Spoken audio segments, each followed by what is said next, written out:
Parlem de la mort, 18a entrega. Què ens reté en el pla Terra? Durant 7 lliuraments s'han exposat algunes de les moltes raons que poden retenir a l'ésser a l'hora de realitzar el traspàs de la vida. En aquest lliurament donarem el principi per acabat aquest tema, per centrar-nos en el que passa quan s'ha d'acceptar caminar cap a la llum. Però abans de fer-ho, i com a colofó, tal com vam anunciar a la darrera entrega, parlarem dels fets que poden retenir en el pla on ens trobem, el pla Terra. Quan arriba el moment de desencarnar, abans d'abandonar el cos, si és que la mort no atrapa per sorpresa, és molt freqüent, per no dir gairebé normal, que l'ésser es resisteixi a deixar el cos o a abandonar moltes altres coses, refermant-se a elles, buscant desesperadament raons perquè li puguin servir d'excusa per endarrerir aquesta darrera missió.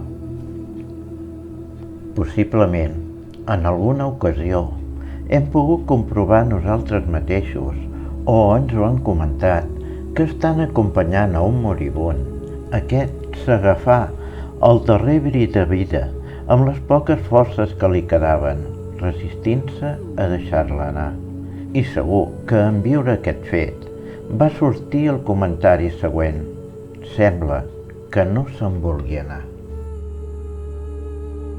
Sobre el que s'acaba d'apuntar, direm que des d'Espai Espiritual hem conegut i viscut aquesta experiència tant en éssers que mai no havien prestat cap mena d'interès per si la vida continuava després de la mort, com per altres que tenien importants coneixements sobre el que comporta la mort i el que cal fer una vegada arriba el moment del traspàs. Amb això apuntem que per més que un hagi acceptat el que li ha de passar i s'hagi preparat per a aquest moment, quan arriba, no és gens fàcil fer el 6è pas. Cal aclarir sobre aquest aferrament i sobre el comentari de que sembla que no se'n vol anar, que tan sols és això, una semblança, un comentari, ja que en aquests casos l'únic que s'aconsegueix és anticipar la pertorbació i augmentar-la, però aquest fet no fa que s'endarreri el moment acordat per al desenllaç. Dit això, cal preguntar-se si realment és així, que aquest aferrament a la matèria, als altres o altres raons no endarrereix el moment del desenllaç. Realment, hi ha algun motiu que reté a la Terra? La resposta a la pregunta és tan senzilla que la podem resumir en una paraula. Sí, hi ha alguna cosa que retén: el compromís. Amb la intenció d'esclarir aquesta resposta, exposarem el següent. Tenim clar que abans d'encarnar es pacten uns compromisos, dels quals uns els hem de complir forçosament, el naixement i la mort, i els altres que ens hem compromès a dur a terme en forma de proves o missions, les quals ens serveixen per reparar o progressar, tenim la llibertat de complir-les i superar-les o no.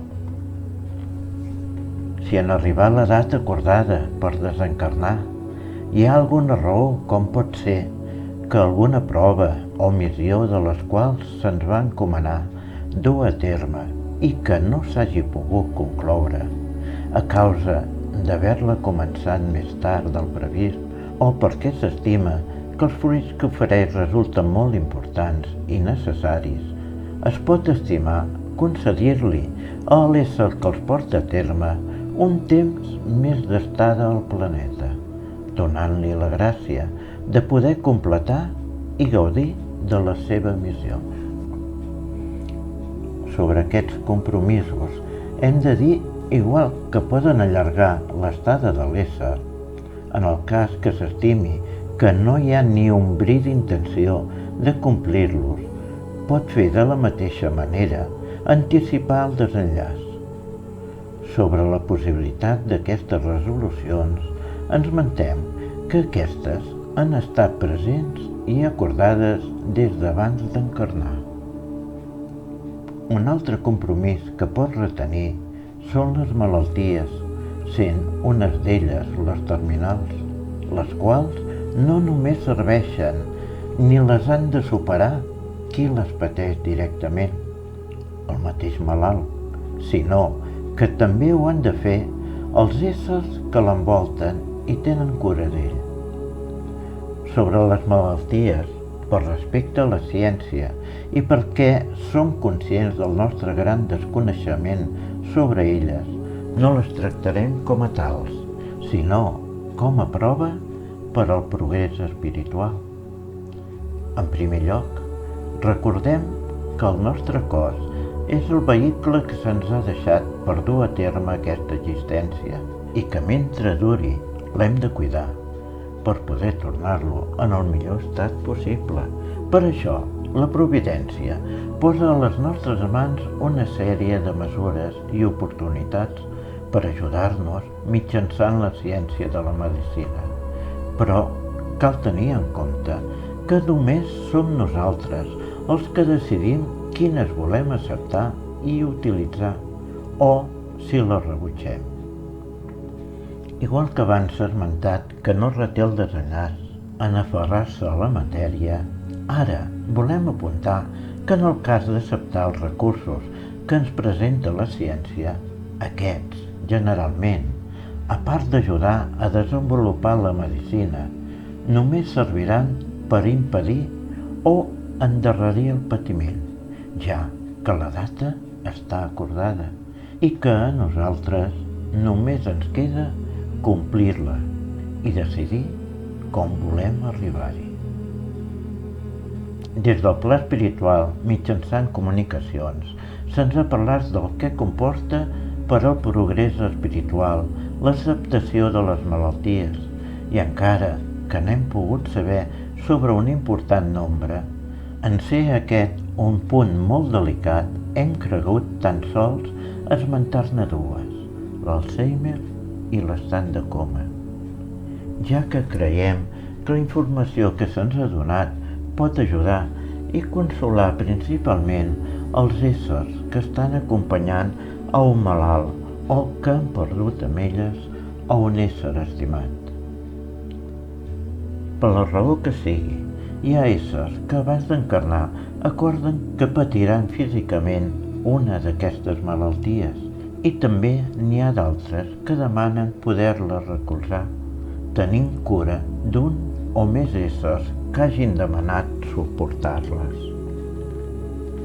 Durant el temps en què un ésser encarnat passa de forma inconscient a causa d'una commoció cerebral, tant sigui produïda per causa d'una malaltia com si és induïda, generalment l'ésser que la pateix té l'oportunitat de preparar-se en el pla espiritual. Recordem que durant el somni tenim l'oportunitat de viatjar a aquest pla i que quan el visitem se'ns ofereix ajuda i consells. Per aquesta raó, no ens ha d'estranyar que se li concedeixi fer-ho a l'ésser que ha acceptat i pateix aquest estat de coma, ajudant-lo i preparant-lo per quan li arribi l'hora del seu desenllaç, aquest li sigui més fàcil de portar i la seva entrada al pla que li correspongui li sigui més ràpid.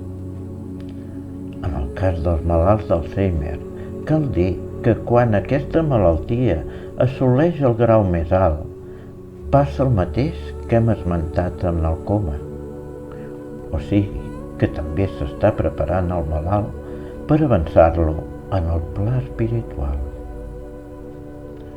No volem acabar aquest lliurament sense recordar que les proves que se'ns presenten com a éssers humans tant les ha de suportar i sobretot acceptar el que les pateix directament com aquells que estan al seu costat, ja que generalment una prova mai no és perquè progressi un sol ésser.